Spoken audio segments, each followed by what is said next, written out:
नमस्कार शेतकरी बंधूंनो, आज 14 जून 2025 खरीप हंगामामध्ये पेरणीला सुरुवात केली आहोत। त्यासाठी आता आपण घरचं बियाणं ठेवलेलं आहे। सोयाबीन वाण MEVS 612 हे वाण आपण घरचं ठेवलेलं आहे। उगवण क्षमता ही 75% पुढून आहे, म्हणून आपण हे पेरणीसाठी सोयाबीन निवडलेलं आहे। त्यासाठी बीज प्रक्रिया आपण करत आहोत।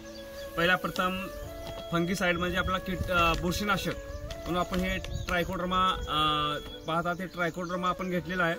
प्रति किलो 4 ग्राम याप्रमाणे 20 किलो बियाणं आहे।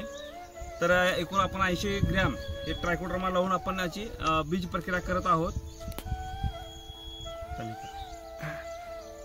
तर ट्रायकोडर्माची बीज प्रक्रिया झाल्यानंतर एक अर्धा तास आपल्याला सावलीत वाळवायचे आहे। नंतर रायझोबियमची जीवाणू संवर्धकाची म्हणजे नत्र स्थिरीकरण करणारे जीवाणू आहे रायझोबियम, याची आपण बीज प्रक्रिया करणार आहोत।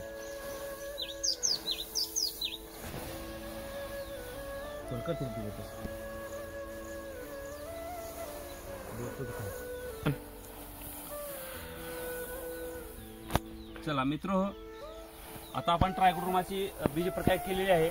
एक अर्धा तासाला सावलीमध्ये वाळवून नंतर आपण जीवाणू संवर्धकाची बीज प्रक्रिया करणार आहोत।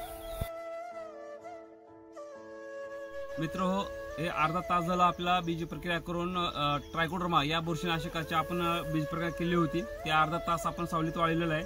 त्यानंतर आता हे जे आहे जीवाणू संवर्धक रायझोबियम याची आपण बीज प्रक्रिया करत आहोत। प्रति 10 किलो बियाण्यासाठी आपल्याला 100 मिली वापरायचं आहे। हे 20 किलो बियाणं आपण एकूण 200 मिली आपल्याला हे रायझोबियम आपण वापरत आहोत।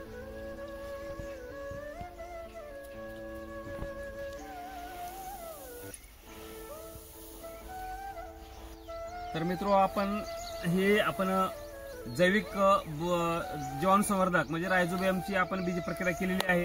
त्याला 1 तासाला सावलीत वाळल्यानंतर आपल्याला पेरणी करायची आहे। धन्यवाद।